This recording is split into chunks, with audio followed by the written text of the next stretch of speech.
Good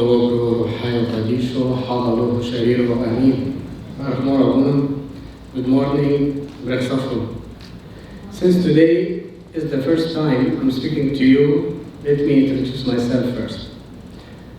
I'm Shamosho Rami Malaab. I'm here from Damascus, originally from southern Homs. It's 100% Syrian. I received a bachelor's degree in geology, applied geophysics from Damascus University. Then I entered to Avram Seminary in Damascus also, where I received a bachelor's degree in theology and Syriac literature. Now I'm studying English here in Bergen Community College, and by the will of God, I will enroll in the master's degree in Seton Hall University soon. Please keep me in your prayers. I want to express my happiness today by thanking God, who has with me every time and who has gathered us together here at this church. And I also thank His Eminence Bishop John Allah and Abuna Gabriel for giving me this opportunity to speak to you today. Dear friends, today our Syriac Church celebrates the second Sunday after the Feast of the Assumption of Virgin Mary. Since we are gathered here together at this Church of the Virgin Mary, I thought about connecting today's Gospel reading to the Virgin Mary through the writings of the Syriac Fathers. Dear brothers and sisters, please imagine with me this scene, okay? It is the end of a busy week, okay? And we are all looking forward to the weekend, okay? For example, we begin to make plans for dinner at home. But suddenly, we receive an invitation, each one by name, to a very fancy and elegant dinner. What can we do in this thing? We have two options. Either we decline or we accept. Yes. Back to the gospel today. In today's gospel reading, Jesus himself inviting us to this great banquet. Jesus gives us the example of the great supper, where the master of the house invites many people to his dinner, but they all decline due to worldly concerns or excuses.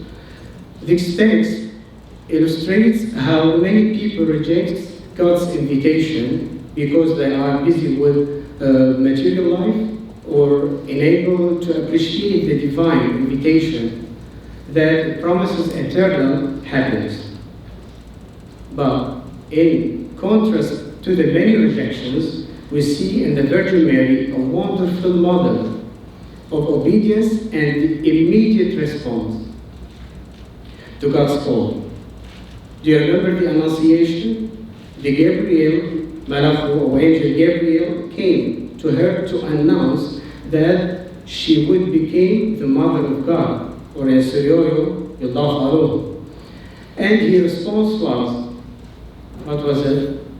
Behold, maidservant of the Lord, let it be to me according to your word. Let it be to me according to your word. Luke chapter 1, verse 38.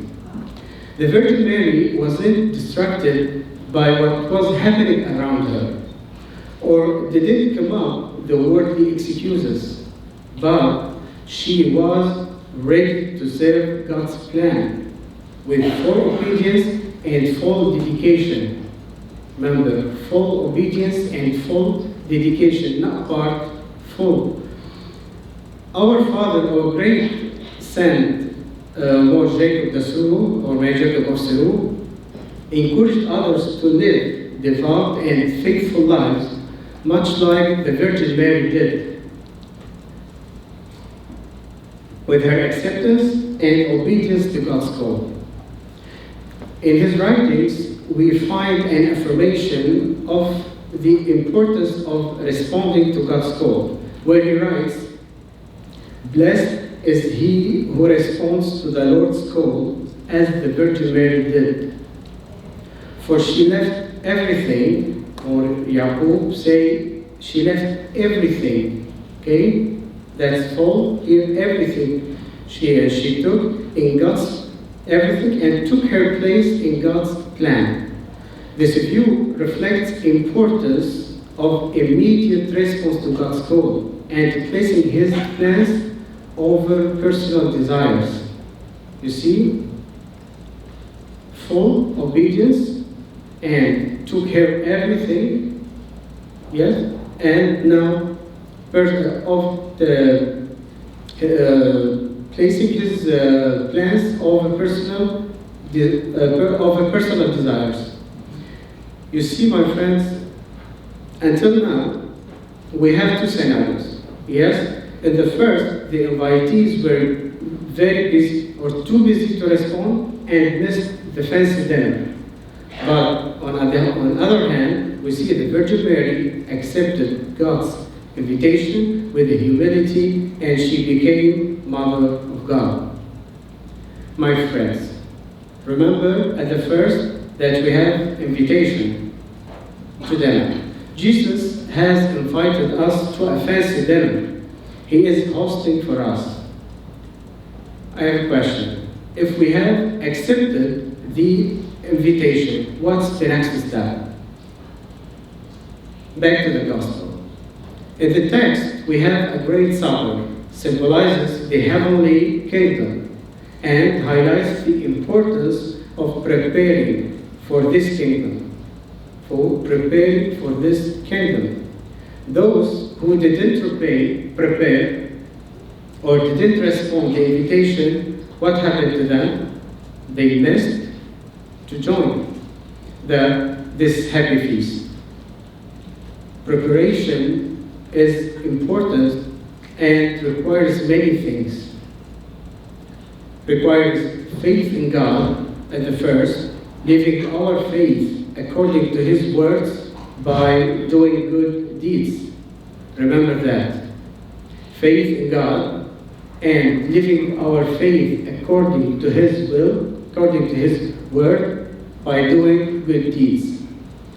The Virgin Mary also provides us with an ideal example of continual readiness for eternal life. She having lived a life marked by ongoing holiness, obedience, and faith. This continuous dedication is why Church honors her with the title Mother of God, or Yolda. And she was deemed worthy to be taken up to the kingdom where the heavenly banquet is. Our Qadisho Morafrem Soyoyo expressed this idea by describing the Virgin Mary, and he wrote, "Mary is prepared bride who kept herself and dedicated to God, thus deserving to be raised the glory of heaven." My friends, this highlights the importance of not just a one-time preparation, but a constant and continual commitment to obedience and holiness as we prepare for the eternal life.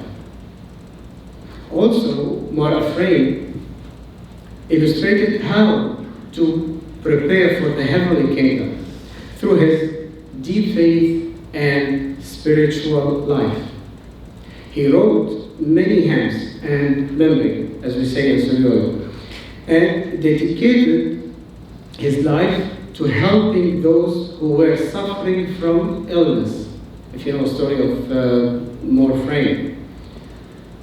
He has hymns emphasize preparation, and he said about that, "Those prepared for the Lord's coming are like the wise virgin." Do you remember the 5 virgins, wise virgins and the foolish virgins? 5 and 5. Those 5 wise virgins keeping the oil of faith in their hearts and waiting for the Lord's day to enter his heavenly kingdom. By the way, we can also do the same and stay prepared at the wise virgins. Now, we have accepted the dinner invitation, then prepared ourselves well, and we wore beautifully clothes suitable for the occasion. After that, what's the next step? The next step, we will sit at the same table with the host. We will sit with the host at the same table. Dear brothers and sisters, this parable concludes with a great supper involving host and guests, all of them at the same table, symbolizing the eternal life, eternal joy awaits us in the presence of God. The supper symbolizes the eternal joy we will experience in God's heavenly kingdom. Where do we see this in joy? We see this in joy in the Virgin Mary's assumption into heaven. Her assumption reflects the ultimate happiness that awaits those who respond to God's call and live according to his word, according to his will. Shamosho Rami Malaab says about that, Mary, the pure mother, entered into eternal joy in the presence of God, where there is no sorrow, no weeping, but endless joy. There is endless joy. My dear friends, this vision shows that eternal joy is the lasting reward for those who respond to God's call with sincerity and devotion. That is the eternal joy, not a temporary joy. We have to be careful here. That is eternal joy, not a temporary one. My beloved, let us focus on 3 key points of this spiritual message today. The first one, answering God's call, preparing for the kingdom so that in the end we may live in the eternal joy. 3 points. Answering God's call, preparing for the kingdom, and the last things, eternal joy. We are all invited to the great supper. Despite life's challenges, we should respond with open hearts and prepared souls. You know, in these days, we all have a calendar app. Yes, in your phones. Yeah. So we can make a time in our schedules for prayer and deepen our communication with God. This goal, of course, involves many sacrifices, but it leads to eternal happiness. Also, you know, as we do in our school, in our studies, we work hard despite all the challenges for what? To achieve the success. The same position here. Let us also follow the Virgin Mary's example of obedience and readiness to reach eternal joy. Follow the Virgin Mary's example of obedience and readiness to reach eternal joy. May the prayers and intercession of the Virgin Mary be with us all. Amen.